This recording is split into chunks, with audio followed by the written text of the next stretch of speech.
how we can trace it, and then go under the hood into how all of our research and data science techniques apply to that. All right, briefly about me. So as Friedel mentioned, I'm a data science lead at TRM Labs.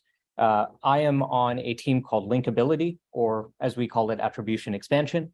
We are responsible for predicting what every address on every blockchain is. That's our mission. And we want to bring together as much information as possible in order to do this. And we'll touch a little bit on how we do that today. Prior to TRM and the world of cryptocurrencies, I come from a completely non-crypto world.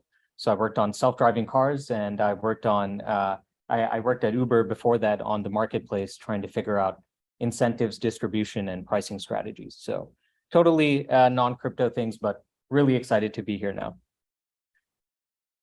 TRM's mission is to prevent cryptocurrency fraud and financial crime in order to build a safer financial system for billions of people.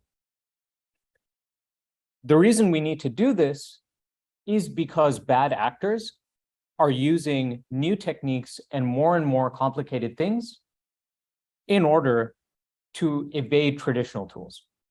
So there's new assets and new blockchains every day. They can now hop between different blockchains. There's privacy technology, there are shell corporations. All of this can be done programmatically. And so what we need to do is build the tools to counteract all of these new abilities that bad actors have. So that can be multi-chain tracing, cross-chain analytics, demixing, ownership analytics and attribution, as well as kind of unstructured identification of bad activity via what we call signatures. This is a screenshot of our product. We call it TRM Forensics, which is actually a web-based interface. You can click around, explore what is going on blockchains, and then all of this information is overlaid with what we call blockchain intelligence, which is information that makes all of this activity useful and actionable. And right now you can do this for a bunch of different assets, a bunch of different kinds of services, including darknet markets, mixers, exchanges, ransomware actors, fraud, scam, et cetera, et cetera.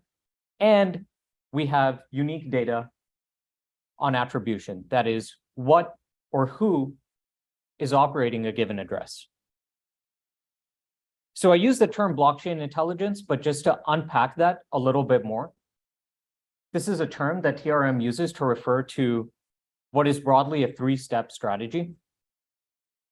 Step number one is gathering really high quality raw blockchain data. And for folks who have tried to do this, you know that it's not easy.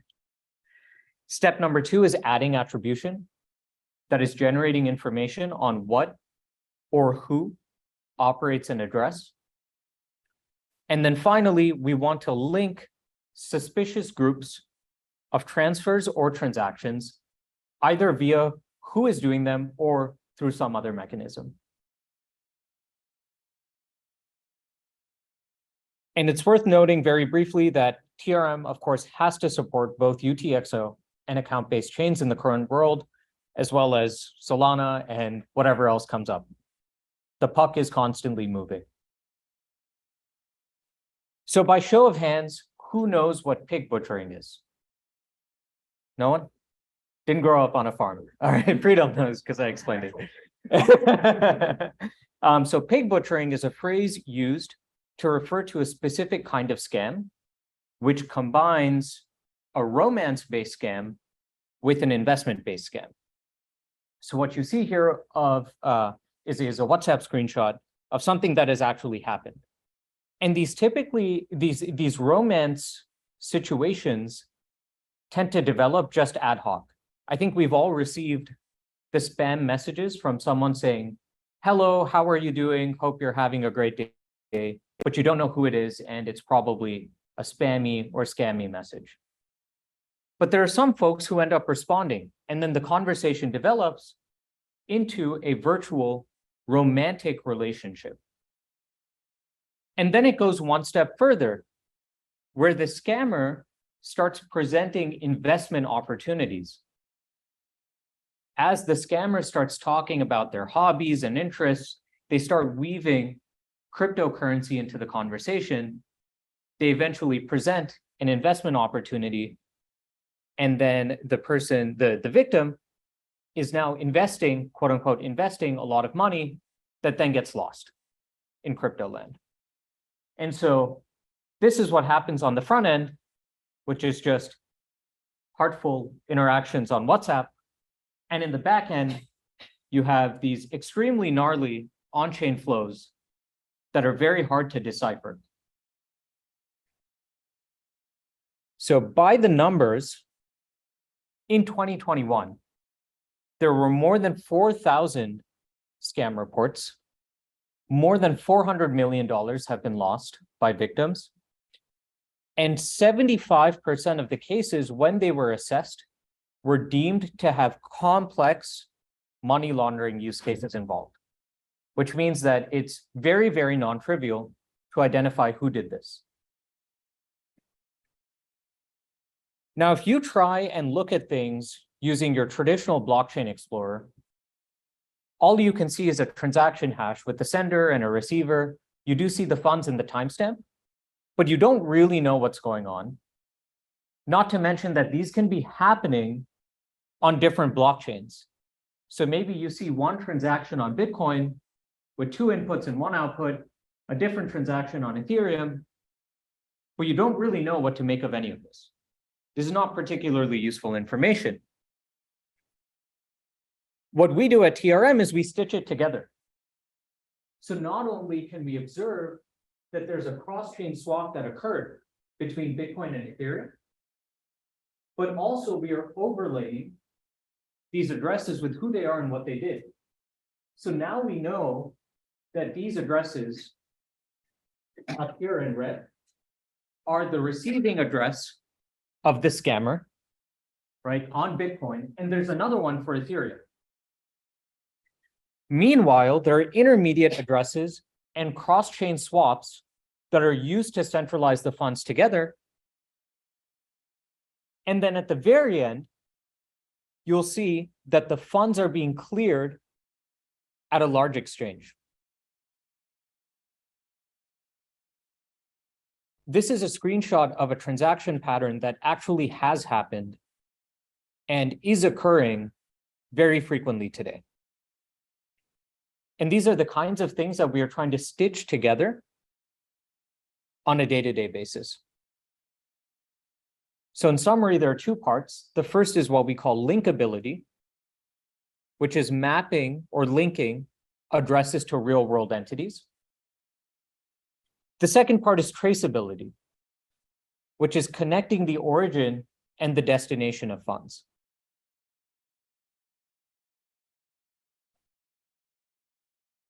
So now I'm going to break both of them down a little bit more and talk about the techniques that we use and the methods that we have in place to accomplish both linkability and traceability. I'll touch briefly on linkability and spend a little bit more time on traceability, especially cross-chain swaps. So starting with linkability or attribution, we determine who operates addresses using 2 steps. The first is gathering, and the second is generating intelligence. Gathering intelligence involves some of the things that have actually just been spoken about, for example, by Bernard, where you do direct transactions, or you're doing investigations and more. And this typically is happening by a team with a background in law enforcement or compliance or other related skill sets. So within TRM, we have 2 pretty large teams of people. One is named primary intelligence, the other is named global investigations. These are people who actually used to work for law enforcement agencies, such as FBI, DOJ, et cetera, Now they join TRM and they do the exact same thing. They still do investigations, but what they generate is proprietary information on what happened on blockchains. The interesting thing, though, is that that's just the first step. You have people who are gathering information, but that becomes ground truth data. And now as folks with a background in computer science, statistics, data science, whatever it may be, we can build models. We can try and predict what else is going on if we have a data set of things we know for sure. And this is where we are predicting ownership given a set of features and a set of data about what happened on the blockchain. One other note to add is that intelligence can be gathered from anywhere. So one really interesting example, and this is like a screenshot of a blog post, so feel free to scroll if you want to learn more. One of our folks joined a Telegram channel for a group. I believe this is a fraudulent group that is associated with like Russian terrorism. And so we had someone from TRM actually join the Telegram group, start scrolling through the messages, reading them, and then finally there was some kind of message saying, hey, if you would like to donate to us, here's our Bitcoin address. All right. So that's how deep and how far people go in order to like gather this information, gather this intelligence. And then when it comes to predicting and exploding this and projecting it onto an entire blockchain, which by the way has, if you look at the Bitcoin blockchain alone, it has more than 1 billion unique addresses, more than 800 million transactions the last time I checked. So it's a very, very large graph. And we know that we need to do something at scale, something automated, in order to achieve reasonable coverage. And so broadly, you can do two things. The first is supervised learning, which we somewhat know and are familiar with, right? So you gather your labels, you gather features, and you build a model, although this is a very trivial sounding set of steps. And then you have unsupervised learning approaches, which you can take, where you gather addresses, you cluster them, you kind of cross your fingers, and you hope that the clusters that you generate represent shared ownership. And then you can also combine, mix and match different clustering methodologies in order to continue asserting ownership.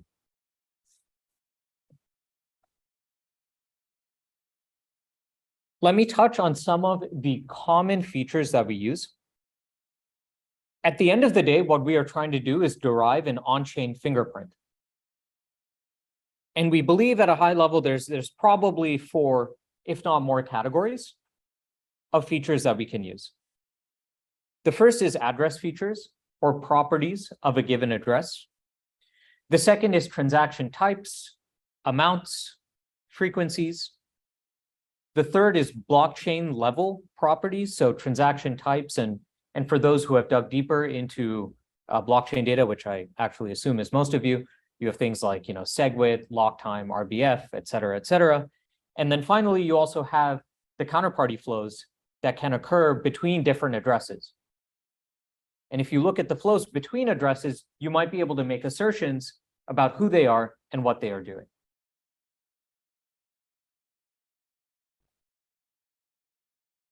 So with that, that's a very high-level overview of attribution and linkability. Now I'm going to switch gears a little bit and move forward to traceability, or more specifically, identifying cross-chain swaps. So we know that blockchains in general are a closed architecture, but we also know that cross-chain swaps exist. There are ways to start with funds on one blockchain and end up on another blockchain. And there are closed rails, or there are kind of like open rails that allow you to do this. So an exchange, you could think of it as a cross-chain swap, although the order book is closed. You also have OTC traders, P2P traders, and bridges. Now, there are more than 100 bridges today that are connecting blockchains to one another. And they tend to provide a single-step transfer process.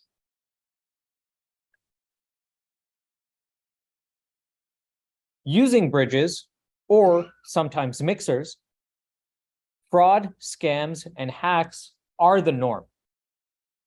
In fact, I would argue that it's rare to see fraudulent activity that is now occurring on a single blockchain, because these actors are looking for anything and everything that they can do to obscure their funds And cross-chain flows are some of the easiest ways to do this. So here's another example to touch on if we were to take a step back from pig butchering. There was a hacker of a platform called Wormhole back in 2022, just about a year ago. Not only are they doing various DeFi shenanigans and swapping between different tokens, but also they are then using a cross-chain swap. And also they are using Tornado Cash, the mixer. And this is the kind of thing you see every single day. These platforms are being used in and out. Let's go through one very specific example. That is, this one's a rather easy example, which is called I'm Token. I'm Token. Let's call it I'm Token. This is a cross-chain swap that provides documentation, and it tells us, fortunately, the mechanics of how it works. So a user will deposit Bitcoin. So a user will send their funds to a specific Bitcoin address, and then they'll be able to withdraw it using a token contract on the Ethereum side. And the good news is that with I'm Token, we know specifically the deposit address on the Bitcoin side, as well as the withdrawal address on the Ethereum side. So this is something that you can imagine is easy to map, right? As long as you know the deposit address on one side, the withdrawal address on the other side, you're mostly good to go. The only thing that's left to do is to now match the specific funds that were transferred.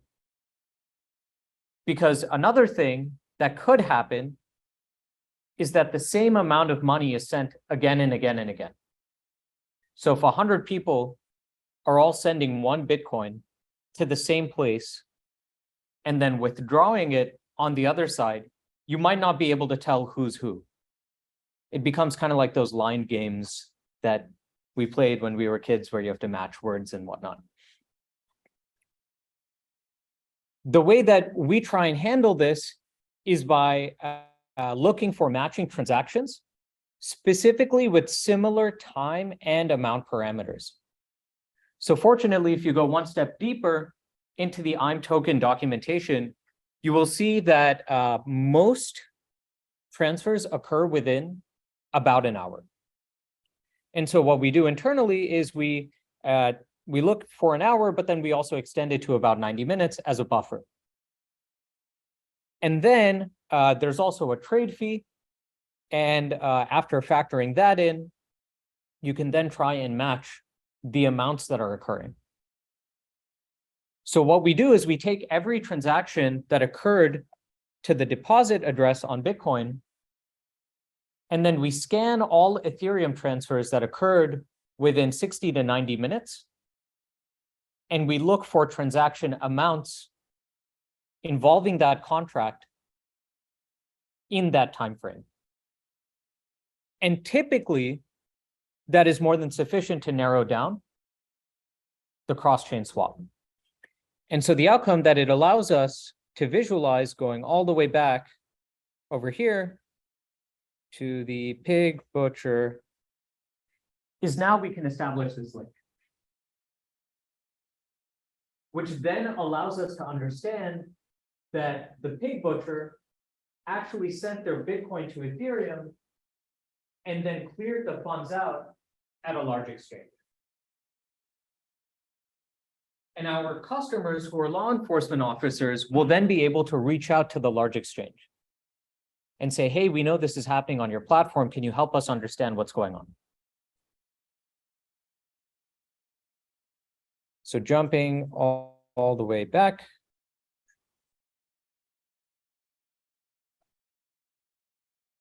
Here we go. I'm going to save a bunch of time for questions, but I did want to also touch on some of the challenges that we have going forward and the things that we work on a day-to-day basis. The first is, of course, privacy coins and their associated ecosystems. They are growing and they're extremely hard to trace. The second is detection of market manipulation. this is a big ask from not only organizations that we work with, but also individuals. Everyone wants to know what's going on with all of these tokens. When do I know that a token is legitimate versus illegitimate? And automating their detection is a huge point of focus. We also want to generate network intelligence and more forms of data that we can then weave in back with on-chain activity and use it for tracing. There are, on a daily basis, new assets, new blockchains, and new architectures to take into account. One thing I mentioned is Solana. If we think about what our customers are requesting, there's Ethereum L2s and rollups. There are alt chains, Flow, Near, et cetera, et cetera. All of these things we are constantly trying to build support for. And another challenge from an implementation standpoint is that there are increasing volumes of data, only increasing volumes of data, which makes all of our work harder and more expensive. There's also more and more platforms and tools for obscuring funds. So I mentioned that there's 100 bridges, but that doesn't even mention mixers such as Tornado Cash, Crypto Mixer, et cetera, et cetera, et cetera, that we have to constantly keep accounting for and tracing through. One thing that we love to focus on, our bread and butter, which will not change, is UTXO chains. And predicting change versus spend, there's a lot of very, very rich literature done by some of the folks in this room. And it's still an area of focus for us within TRM. We want to get as good as possible at predicting change versus spend for every single transaction output. And we believe that we have some of the best data sets and best features to get there. So that's a work stream that I personally am really passionate about. And then finally, we are all really interested, I think, in graph-based methods. We hear a lot about them, we talk about them. That being said, implementing them at the scale of a blockchain is non-trivial. I think the scale of a blockchain is pretty much only matched by the scale of maybe a social media network, because we're talking at the order of millions or billions of nodes with all of the edges between them. And somehow we have to do this at low cost because we're not Google and Facebook. And so these are some of the challenges that we deal with on a day-to-day basis. Thank you so much.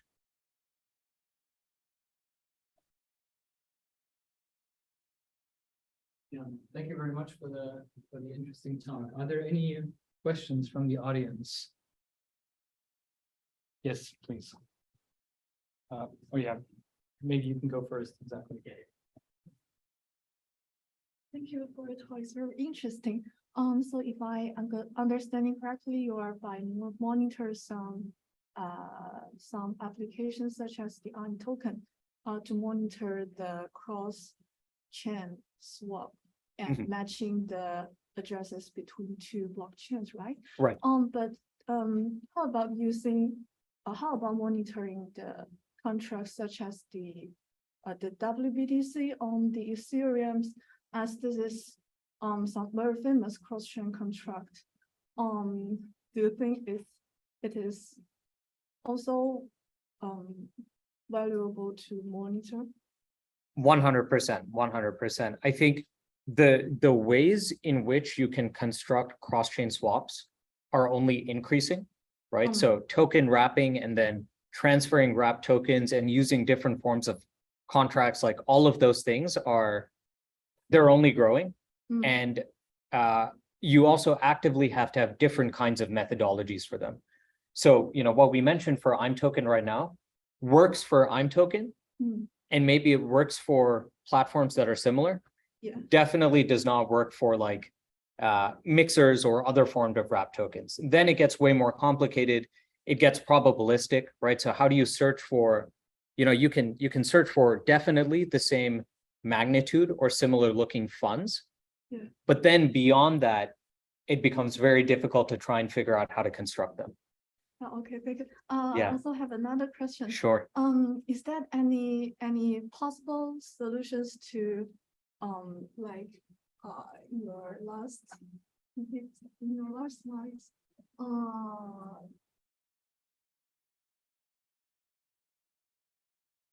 that is to anonymize the addresses between two blockchains. As I have seen some papers that are working on matching the addresses within a same blockchain. But I think it will be very challenges to work this for cross-chain transactions. For Yeah. the addresses on different blockchains. So is there any ongoing possible solutions for this difficulties? Yeah, so maybe to repeat that back to you, I think there's like one trivial solution, which is that people use all of these complicated methods, but then use the same address, right? So if someone uses Tornado Cash, but they deposit and withdraw using the same address, then and Really? and this sounds funny, but you see it very often, right? And then the same thing also applies to using the same public key on different blockchains, right? So that is also the case. However, there's also very, very many other cases where people are using different public keys and using different addresses. And I'm sure this harkens back to the very first white paper about Bitcoin, where it's explicitly recommended that for each transaction, you actually generate a new address. And that's like the recommended way of maintaining your privacy. And so in that situation, the way that we have to stitch together cross-chain swaps is probabilistically. So we create heuristics. Oh, yeah. We gather a bunch of ground truth data and we like create the heuristics with a really high bar on precision, but it's not necessarily 100% guaranteed. Okay, thank you very much. Yeah, of course, of course.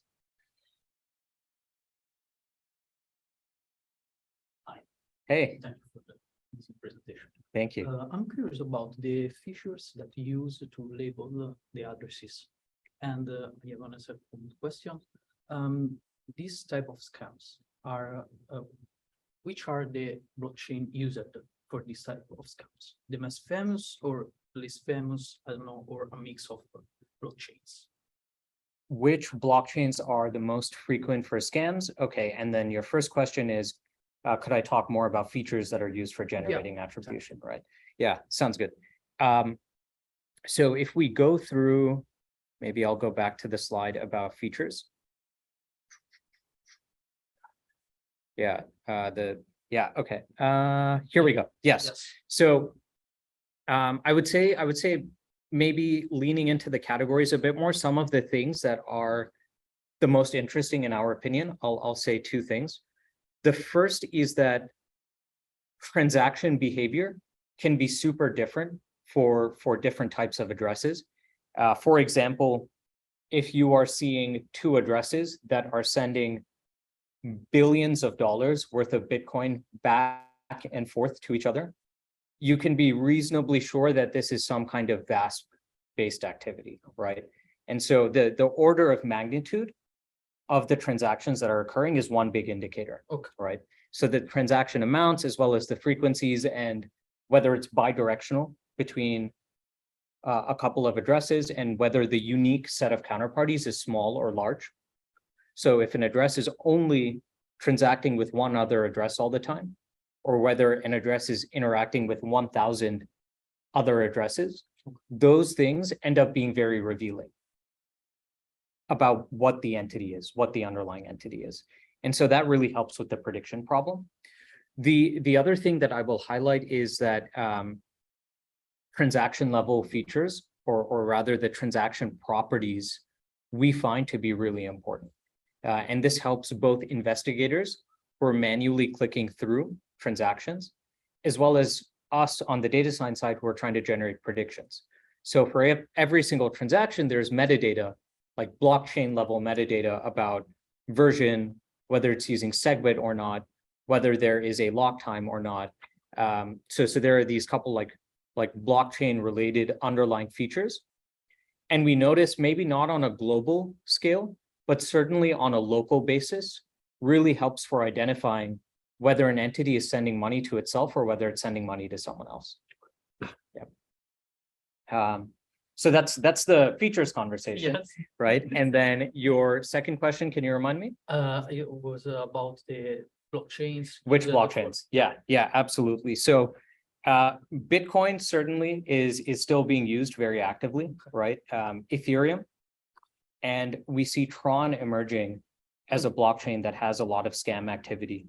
Our kind of the thing we've been observing is that stablecoin usage by fraudulent actors is pretty large. And the blockchains that you see lots of stablecoin activity on are the ones that end up being popular for fraudulent activity. So especially Ethereum, Tron, and sometimes Binance Smart Chain. Yeah. Thank you. Right, any other questions? I was going to ask for subscription, see what kind of, Sorry. yeah, just a very clarifying question. So what kind of, type of legal, recourse people have rely on for financial crimes? Because many times it's when the business model behind crime detection.